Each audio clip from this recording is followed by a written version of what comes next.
Modi Saab is not an ordinary leader, he is an extraordinary leader. Extraordinary leader. America और भारत के बीच चल रही tariff war में अब ठीक यही हुआ है। भारत ने अमेरिका को टैरिफ का जवाब टैरिफ से ही दिया है। रिपोर्ट्स के मुताबिक भारत ने कुछ हफ्तों पहले अमेरिका के प्रोडक्ट्स पर 30% टैरिफ लगा दिया। साथ साथ अमेरिका और हिंदुस्तान का जो ये नेगोशिएशन चल रही है ट्रेड डील के ऊपर, वो बहुत ही Modi is a nationalist leader, और मैं हमेशा ये कहता हूं पाकिस्तान को भी एक नेशनलिस्ट लीडर की जरूरत है। जोश में आकर जंग के मैदान में राइफल से अंधाधुंध गोली चलाने वाला हमेशा दो चीजें भूल जाता है।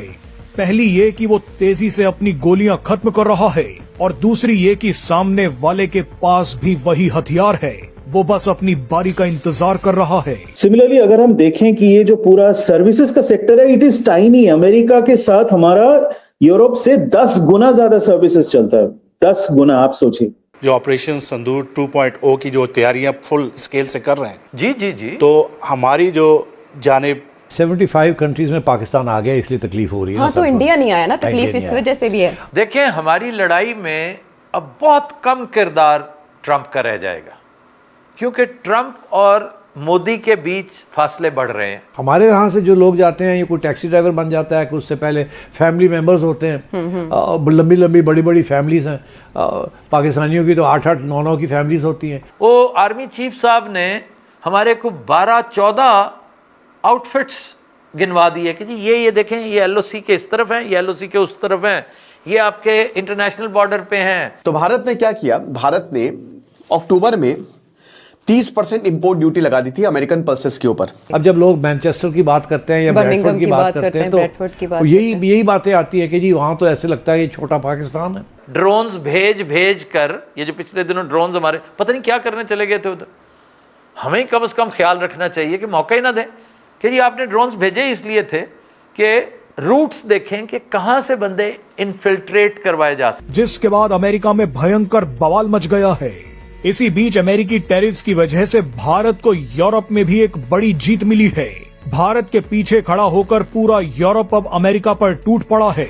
इसके बारे में आगे बात करेंगे, लेकिन सबसे पहले भारत के 30% टैरिफ का धमाका देखिए। दरअसल मीडिया रिपोर्ट्स के मुताबिक 16 जनवरी को अमेरिका के 2 बड़े सांसदों ने डोनाल्ड ट्रंप को पत्र लिखकर कहा है कि हमारे किसानों को बचा लो, क्योंकि भारत ने 30% टैरिफ लगा दिया है।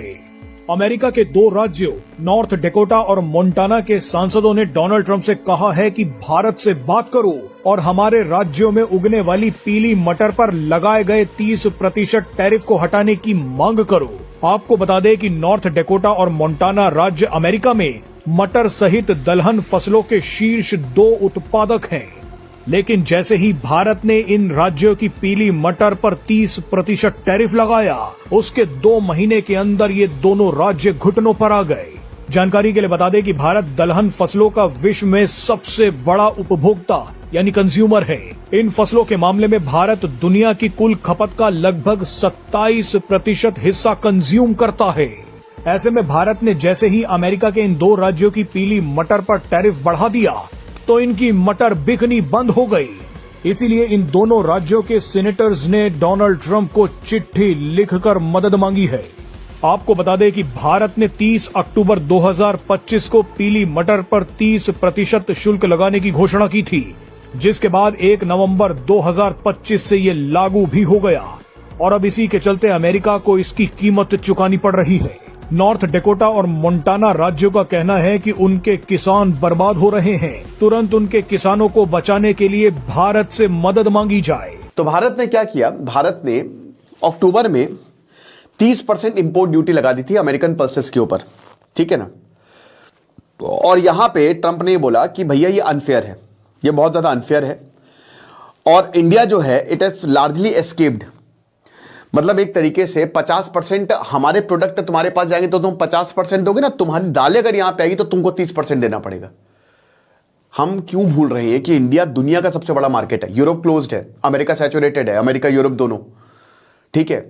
साउथ ईस्ट एशिया उन्होंने अपना ही बना लिया, चाइना क्लोज्ड है, जापान का भी अपना है, तो बचा क्या? इंडिया। अफ्रीका में उतनी इनकम ही नहीं है। अमेरिकन प्रोडक्ट सबसे ज्यादा कौन कंज्यूम करता है? इंडियंस। इंडिया की जो टॉप है वो तो सबसे ज्यादा अमेरिका का खरीदती है, और अगर आप डिजिटली देखो तो भी हम ही सबसे ज्यादा कंज्यूम कर रहे हैं, चाहे वो यूट्यूब हो, गूगल हो, एवरीथिंग। मैंने कल परसों पाकिस्तान के किसी एक शो में सुना था, एक साफी कह रहा था जी हमारे पास तो 14 दिन का सारा पेट्रोल है, हमारे पास तो फ्यूल ही 14 डेज का है। जनरल बाजवा कहा करता था कि 3.5 दिन का है। तो क्या ये बातें उन्हें नहीं पता होंगी? अब वो ड्रैग करेंगे, बाहर सूरत ड्रैग करेंगे आपको। तो फिर तरीका क्या होगा? ऐसे तो नहीं ना आर्मी चीफ नॉन स्टॉप 2.5-3 घंटे गुफ्तो शनीद फरमा रहे हैं। वो तो इतनी गुफ्तगू कभी घर में नहीं करते होंगे। फिर नेशनल सिक्योरिटी एडवाइजर जो आमतौर पे इज सो टाइट लिप्ड, वो बात ही नहीं करता। वो मुझे लगता है इशारे कनाए में बात करता है, इशारों की जुबान होती है ना जो। मैंने उन्हें कोई लंबी चौड़ी गुफ्तगू करते मौसूफ को नहीं सुना। तो बड़ी दबी दबी सिस्कियों में हमें उन्होंने वो धमकियां दी, ऐसी टॉक्सिक गुफ्तगू के लर्जा तारी होता है कि यार आप कह रहे हैं। उसने पूरी फिलॉसफी ऑफ रिवेंज जो है ना वो टेबल पे रख दी थी। मोदी तो करता ही था ना, इस बंदे ने उसको एक और अंदाज में पेश किया, और अभी दीगर सारे साथी इनके अलावा हैं। तो मैं समझता हूं कि कोई वजह नहीं, ये जो यकायक जम्मू में एक वाकया हुआ, एन उसी दिन, मैं इसका भी तस्करा कर चुका हूं पहले, कि एक चेक पोस्ट पर जैश-ए मोहम्मद ने फायरिंग कर दी जी। पहले काफी दिन शांत रहे, खामोश रहे, लेकिन इंडिकेटर्स ये कि जब इन्होंने कोई वारदात करनी होती है ये इस तरह के मामलात करते हैं। वो आर्मी चीफ साहब ने हमारे को 12-14 आउटफिट्स गिनवा दिए कि जी ये देखें, ये एलओसी के इस तरफ हैं, ये एलओसी के उस तरफ हैं, ये आपके इंटरनेशनल बॉर्डर पे हैं, ये टोटल इतने हैं। और आप ड्रोन्स भेज कर, ये जो पिछले दिनों ड्रोन्स हमारे पता नहीं क्या करने चले गए थे उधर, हमें कम से कम ख्याल रखना चाहिए कि मौका ही ना दें कि जी आपने ड्रोन्स भेजे इसलिए थे कि रूट्स देखें कि कहां से बंदे इन्फिल्ट्रेट करवाए जा सकते हैं। तो ये सब कुछ रैंडमली नहीं हो रहा, ये स्कीम ऑफ थिंग्स है। गौर से देखें, डॉट कनेक्टिंग करें, हर चीज आश्कार होती चली जाएगी। मैं इस दफा अब्दुल सलाम साहब हरगिज कोई पहलगाम लेवल का कोई छोटा मोटा वाकया होते नहीं देख रहा। I am anticipating something very big this time, क्योंकि जो तैयारियां हैं ना, जो मामलात हैं इसके, वो एक छोटा मोटा जो है ना शोडाउन वो नहीं करेंगे, वो लंबा चौड़ा करेंगे। कोई बड़ा वाकया, कोई बड़ी चीज, क्योंकि पहलगाम में इसमें कोई शक नहीं, एक वारदात हुई, 26-27 जाने गई, वो नजला भी इन्होंने हम पे गिराया और उसी के नतीजे में ही सारा कुछ हुआ था, आपके सामने ही है।